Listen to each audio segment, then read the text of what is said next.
বন্ধুরা, আগামী ২রা অক্টোবর ১৫ই আশ্বিন বুধবার মহালয়ার দিনটি গৃহস্থ বাড়ির জন্য অত্যন্ত গুরুত্বপূর্ণ একটি দিন।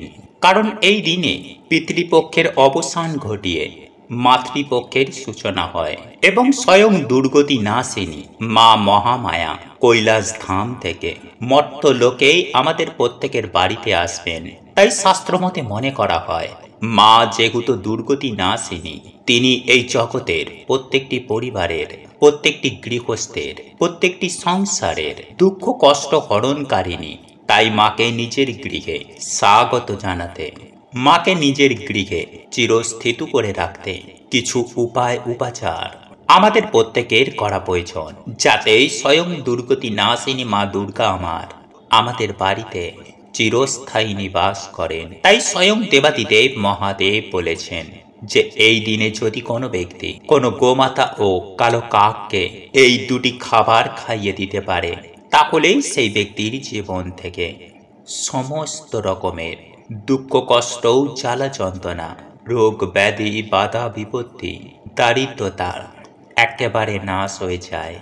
শুধু তাই নয় বন্ধুরা, স্বয়ং দেবাদিদেব মহাদেব এও বলছেন যে এই দিনে যদি কোনো ব্যক্তি তাদের ঠাকুর ঘরে সামান্য এই জিনিসটি এনে রাখতে পারে, তাহলেই সেই ব্যক্তির জীবনে তথা সেই পরিবারে আর্থিক আয় উন্নতি হবেই হবে। হ্যাঁ বন্ধুরা, আপনারা বলতে পারেন মায়ের আশীর্বাদে আপনারা রাতারাতি কোটিপতি হয়ে যাবেন।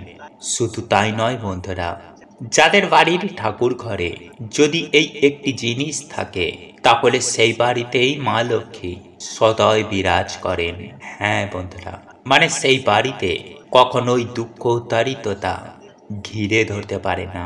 তাই বন্ধুরা, যদি আপনাদের ঠাকুর ঘরে এই একটি জিনিস যদি না থাকে, তাহলে অবশ্যই বন্ধুরা এই মহালয়া থেকে শুরু করে দুর্গা দশমী পর্যন্ত এই সময়ের মধ্যে আপনারা আপনাদের ঠাকুর ঘরে এই জিনিসটিকে এনে রেখে দিন।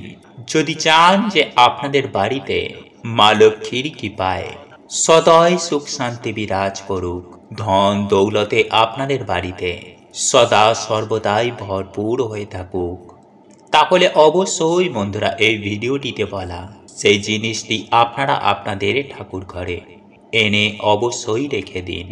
কারণ অনেক সময় বন্ধুরা কি হয় যে কোনো নেগেটিভ ঊর্জার ফলে আমাদের বাড়িতে বিভিন্ন রকম সমস্যা লেগেই থাকে, মনের ইচ্ছা পূর্ণ হয় না। কিন্তু বন্ধুরা এই জিনিসটি এতটাই পবিত্র যে এই জিনিস বাড়িতে থাকা মাত্রই সেখানে কোনো রকমের নেগেটিভ এনার্জি বাস করতে পারে না এবং মা লক্ষ্মী সেই বাড়িতে নিজে দৌড়ে আসেন। ফলে আমাদের শাস্ত্রে এই জিনিসগুলিকে ঠাকুর ঘরে রাখতে বারবার বলা হয়েছে। তাই চলুন বন্ধুরা এইবার আমরা জেনে নিই সেই জিনিসগুলোর ব্যাপারে, যার মধ্য থেকে আপনারা অন্তত পক্ষে একটি জিনিস হলেও বাড়িতে এনে রাখবে, তাহলে আপনাদের আয় উন্নতি কেউ আটকাতে পারবে না। চলুন এইবার মূল আলোচনায় প্রবেশ করা যাক। তবে মূল আলোচনায় প্রবেশ করার আগে আপনারা যদি আমাদের চ্যানেলে এখনো পর্যন্ত নতুন হয়ে থাকেন, তাহলে চ্যানেলটি সাবস্ক্রাইব করে পাশে থাকা নোটিফিকেশন বেল আইকনটি অন করে রাখুন। তাহলে আপনারা নতুন কিছু জানতে পারবেন, নতুন কিছু শিখতে পারবেন। আর এই ভিডিওটি যদি আপনার কোনো উপকারে লেগে থাকে, তাহলে ভিডিওটিতে একটি লাইক করবেন এবং বন্ধু বান্ধবী আত্মীয় পরিজনের সাথে ভিডিওটি শেয়ার করবেন। পরিশেষে জয় শ্রীকৃষ্ণ রাধে রাধে লিখে কমেন্ট অবশ্যই করবেন।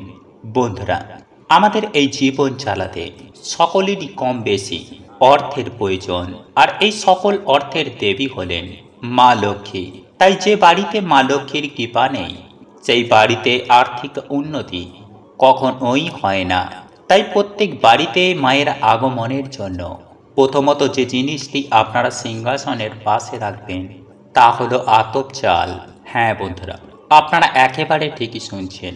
আপনারা আপনাদের বাড়ির ঠাকুর ঘরে সিংহাসনের পাশে একটি হলুদ কাপড়ের মধ্যে কিছুটা আতপ চাল পুটুলি করে সর্বদাই রেখে দেবেন, কারণ মায়ের প্রতীক হচ্ছে এই আতপ চাল। বন্ধুরা, যে বাড়িতে সিংহাসনের পাশে আতপ চাল থাকে সেই বাড়িতেই সদা সর্বদাই মা লক্ষ্মী বিরাজ করেন। এবং যদি এই আতপ চাল যদি কোনো শুভ দিনে কিনে বাড়িতে রাখা হয় তাহলে বাড়ির বাস্তুর জন্য বন্ধুরা খুবই ভালো ফল প্রদান করে। নাম্বার 2, লক্ষ্মী কড়ি। বন্ধুরা আমরা আপনারা প্রত্যেকেই জানি যে সমুদ্র মন্থনের সময় এই লক্ষ্মী কড়ি মা লক্ষ্মীর সাথে উঠে এসেছে। তাই বন্ধুরা এই লক্ষ্মী কড়ি মায়ের অত্যন্তই প্রিয়। তাই বন্ধুরা এই পবিত্র দিনে স্নান করে লাল বস্ত্র পরিধান করে 21টি আপনারা লক্ষ্মী কড়ি নেবেন। এরপর সেই লক্ষ্মী কড়িগুলো আপনারা গঙ্গার জল ছিটিয়ে মায়ের চরণে রেখে দেবেন এবং সেই লক্ষ্মী কড়িগুলো আপনারা সন্ধ্যাবেলায় পুজোর সাথে তার অবশ্যই পুজো করবেন। পুজো অর্চনা হয়ে যাবার পর আপনারা একটি লাল বা হলুদ কাপড়ের মধ্যে সেই লক্ষ্মী কড়িগুলোকে বেঁধে আপনাদের বাড়ির যে প্রধান দরজা রয়েছে সেই দরজার মাথার ওপর দিকে টাঙিয়ে দিন। কিন্তু বন্ধুরা এই প্রক্রিয়াটি করার সময় যেন আপনাকে কেউ না দেখে, এই বিষয়টি কিন্তু আপনারা একটু মাথায় রাখবেন। বন্ধুরা এই উপায় বা ক্রিয়াটি আপনারা যদি এই দিন সঠিক নিয়মবিধি মেনে পালন করতে পারেন তাহলে আপনারা বিশ্বাসও করতে পারবেন না যে আপনারা কি উপকারটাই না পাবেন। হ্যাঁ বন্ধুরা, এই উপায়টির ফলে বাড়ি থেকে যেমন বাস্তু দোষ দূর হবে, ঠিক তেমনই আপনাদের পরিবারে প্রচুর আয় উন্নতি হবে। বাড়ি থেকে ঝগড়া ঝামেলা দূর, পরিবারে সুখ শান্তি সমৃদ্ধি আবারও ফিরে আসবে। এছাড়াও স্বয়ং পরমেশ্বর ভগবান শ্রীকৃষ্ণ বলছেন যে ব্যক্তি এই দুটি খাবার গরু ও কুকুরকে খাওয়াতে পারবে সেই কোটিপতি হয়ে যাবে। হ্যাঁ বন্ধুরা, এটি পরীক্ষিত এবং প্রমাণিত, কারণ আমি নিজেও ব্যক্তিগতভাবে এই উপায় বা ক্রিয়াটি পালন করে চলি। আমিও ভীষণভাবে উপকৃত।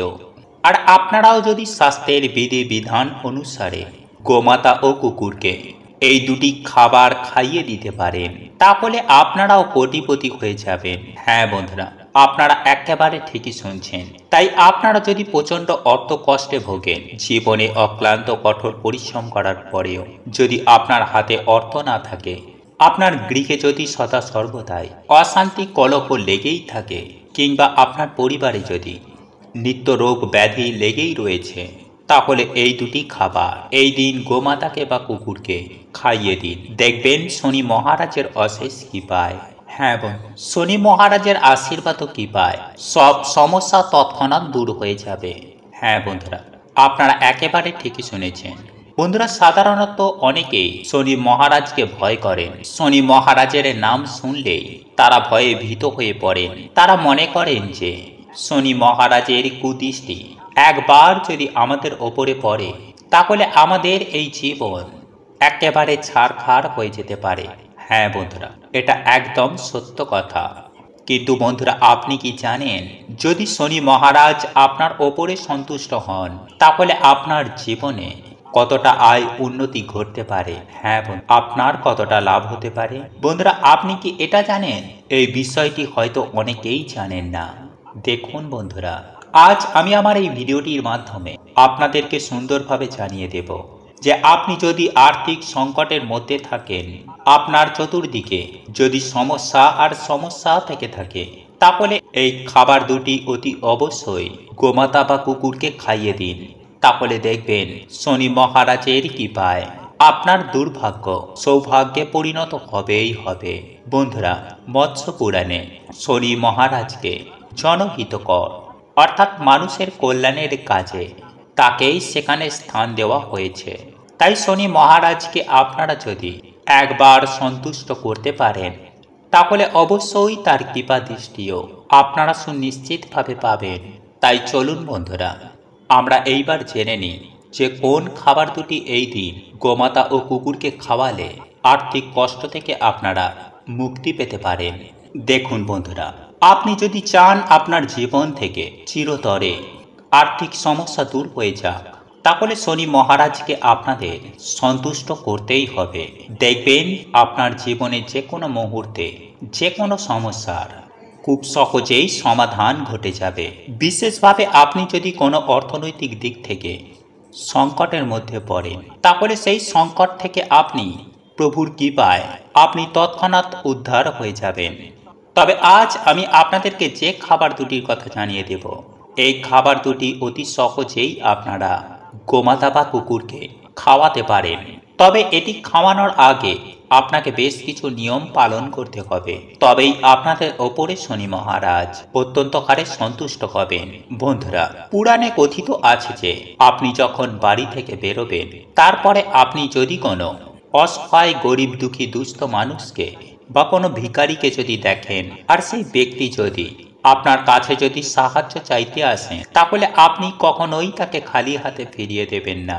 সেই ব্যক্তিটিকে হতাশ করবেন না, কারণ ওই সময়টিতে আপনি যে ব্যক্তিটিকে দেখছেন, অর্থাৎ এই ধরনের অসহায় দিন দুঃখী ভিখারি, আপনি যদি এই দিন তাকে কোনো না কোনো কিছু সাহায্য করতে পারেন আপনার সাধ্য ও সামর্থ্য অনুযায়ী, তাহলে শনি মহারাজের কুপ্রভাব থেকে আপনি অতি সহজেই বাঁচতে পারবেন। কারণ আপনারা প্রত্যেকেই জানি যে শনি মহারাজ হলেন কর্মফলদাতা, আর আপনারা এটাও জানি যে দান ধর্ম পরম।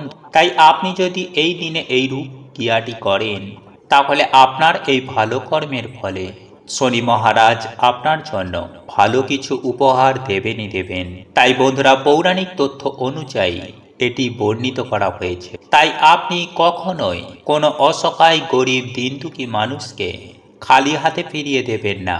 যদি আপনার কাছে সাহায্য চাইতে নাও আসে, তবুও আপনি এগিয়ে গিয়ে আপনি অতি অবশ্যই আপনার সাধ্য ও সামর্থ্য অনুযায়ী সাহায্য করবেন। দেখবেন শনি মহারাজ আপনার ওপর অত্যন্তই সন্তুষ্ট হবেন।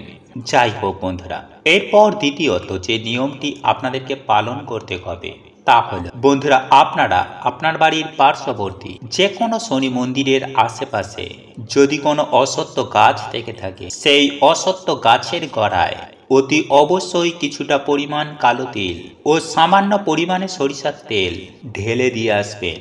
আর আপনাদের পক্ষে যদি সম্ভব হয়, তাহলে শনি মহারাজের যে কোনো মন্দিরে এই কালো তিল বা সরিষার তেল কিংবা কালো রঙের কোনো বস্ত্র আপনি এই দিন দান করে আসতে পারেন।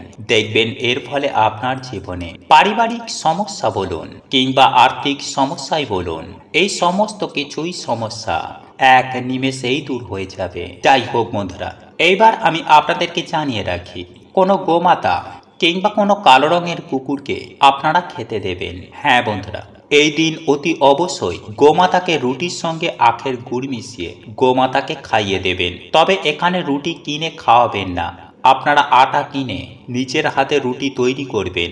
আপনি যেমন পারবেন তেমনই তৈরি করুন, কিন্তু বানাবেন বাড়িতে। সেই রুটিতে গুড় মাখিয়ে নিজেদের মনস্কামনা জানিয়ে সেই রুটি কোনো গোমাতাকে খাইয়ে দিন। ঠিক তেমনই কোনো কালো কুকুরকে আপনি রুটি আর মিষ্টি খাইয়ে দিন। এটি আপনার পক্ষে অত্যন্ত শুভ ফল এনে দেবে। হ্যাঁ বন্ধুরা, আপনার কল্যাণ হবে। আপনার জীবনে থাকা সমস্ত প্রকারের আর্থিক কষ্ট এক চুটকিতেই দূর হয়ে যাবে এবং প্রভুর কৃপায় আপনারা ধনধান্যে ফুলে ফেঁপে উঠবেন। আপনার জীবনে যদি ঋণের বোঝা থেকে থাকে, তাহলে সেই ঋণের বোঝা থেকেও আপনারা মুক্তি পাবেন। বন্ধুরা, আপনারা একটি বার বিশ্বাসের সাথে নিষ্ঠা ভক্তি ও আন্তরিকতার সঙ্গে আর রুটি আর মিষ্টি যদি গোমাতা আর কুকুরকে আলাদা আলাদা করে খাইয়ে দিতে পারেন, তাহলে আমি আপনাদেরকে কথা দিই 7 দিনের মধ্যে আপনাদের আর্থিক উন্নতি হবেই হবে। 7 দিনের মধ্যেই আপনারা অনুভব করতে পারবেন যে আপনার এই কর্মের ফলে আপনারা কতটা উপকৃত হয়েছেন। বন্ধুরা, আমাদের মধ্যে প্রত্যেকেই কম বেশি দেবীপক্ষের সূচনা লগ্ন অর্থাৎ মহালয়া সম্পর্কে জানেন। প্রথমত, মহালয়ার দিনটি হচ্ছে পূর্ণ অমাবস্যা এবং এই অমাবস্যার মহাযজ্ঞে আপনি যদি এই বিশেষ একটি কাজ, আপনি যদি কাককে এই জিনিসটি খাওয়াতে পারেন, তাহলে আপনাদের আর্থিক উন্নতি হতে বাধ্য হবে। তবে মনে রাখবেন যে সূর্যোদয় থেকে শুরু করে সূর্য অস্ত যাওয়ার আগেই এই খাবারটি কাককে খাইয়ে দেবেন। বন্ধুরা, যদি আপনি কোনোভাবে এই জিনিসটি কাককে একবার খাওয়াতে পারেন এবং তারপর আপনি আপনার মনে মনে আপনার প্রার্থনা জানাতে পারেন, তাহলে সেই প্রার্থনা অবশ্যই সুনিশ্চিতভাবে সুফল পায়। বন্ধুরা, প্রার্থনা করার কারণ এটাই, আপনারা জানেন যে এখন পিতৃপক্ষ চলছে, আর এই সময়ে যমরাজ সব পিতৃপুরুষদের এই ধরাধামে পাঠায়। আর এই পিতৃপক্ষের অবসান ও দেবীপক্ষের সূচনাকালটি অত্যন্ত গুরুত্বপূর্ণ। আর এই অমাবস্যার দিনে আপনি যদি এই কাজটি করতে পারেন তাহলে সুনিশ্চিতভাবে সুফল। বন্ধুরা, এই উপায় বা ক্রিয়াটি করলে শুধু অর্থনৈতিক উন্নতি নয়, সেই সঙ্গে সঙ্গে পিতৃদোষ দূর হবে, সেই সঙ্গে পিতৃ ঋণ খণ্ডন হবে। ঠিক তেমনই গ্রহ দোষ থেকে আপনি অতি অবশ্যই উপকৃত হবেন। অর্থনৈতিক উন্নতি, মান সম্মান বৃদ্ধি, সামাজিক উন্নতি, এই সকল প্রকারের উন্নতি কিন্তু সুনিশ্চিতভাবে ঘটবে। তাই মহালয়ার দিন এই কাজটি করতে কখনোই ভুলবেন না। বন্ধুরা, সাধারণভাবে আপনি বহু কিছু খাবার এই কাককে খাওয়াতে পারেন, কিন্তু এই মহালয়ার দিন যদি আপনি একটিমাত্র বেসনের লাড্ডু কাককে অবশ্যই খাওয়াতে পারেন, এবং খাওয়ানোর সময় মনে রাখবেন যে কাকের উদ্দেশ্যে এই লাড্ডুটি নিবেদন করবেন, তখন যেন আপনি পূর্ব দিকে মুখ করে থাকেন। হ্যাঁ বন্ধুরা, পূর্ব দিকে মুখ করে আপনাকে কাককে এই লাড্ডুটি নিবেদন করতে হবে। এর ফলে সুফল মিলবে আপনাদের। আমি সুনিশ্চিতভাবে বলতে পারি বন্ধুরা, যে এই উপায় বা ক্রিয়াটি একবার যদি সঠিকভাবে করতে পারে, আপনাকে আর পেছন ফিরে তাকাতে হবে না। আপনারা ধনধান্যে পরিপূর্ণ হয়ে যাবেন। সেই সঙ্গে আপনাদের যা কিছু মনস্কামনা রয়েছে, সমস্ত মনস্কামনা সঠিকভাবে সম্পূর্ণ হবে। তাই আপনি যদি এই বিশেষ কাজটি করতে চান, তাহলে আপনি একবার করে দেখতে পারেন। এর ফলে আপনার আর্থিক উন্নতি হবে। তবে বন্ধুরা, মনে বিশ্বাস রেখে এই উপায় বা ক্রিয়াটিকে করবেন, আপনাদের জীবনে অবশ্যই সুন্দর রেজাল্ট পাবেন। বন্ধুরা, এই উপায় বা ক্রিয়াটি আপনার সব সমস্যার সমাধানে নতুন রাস্তার উন্মোচন করবে, সেই সঙ্গে আপনার শত্রু নাশ করে আপনার ভেতরে এক নতুন কর্মের উদ্দীপনা তৈরি করবে। এবং আমি সর্বশেষে বলবো, যদি আপনাদের পক্ষে সম্ভব হয় তাহলে আপনি এই মহালয়ার মহাযজ্ঞে একটি অপরাজিতার গাছ বাড়ির উত্তর পূর্ব কোণে অতি অবশ্যই লাগানোর চেষ্টা করুন।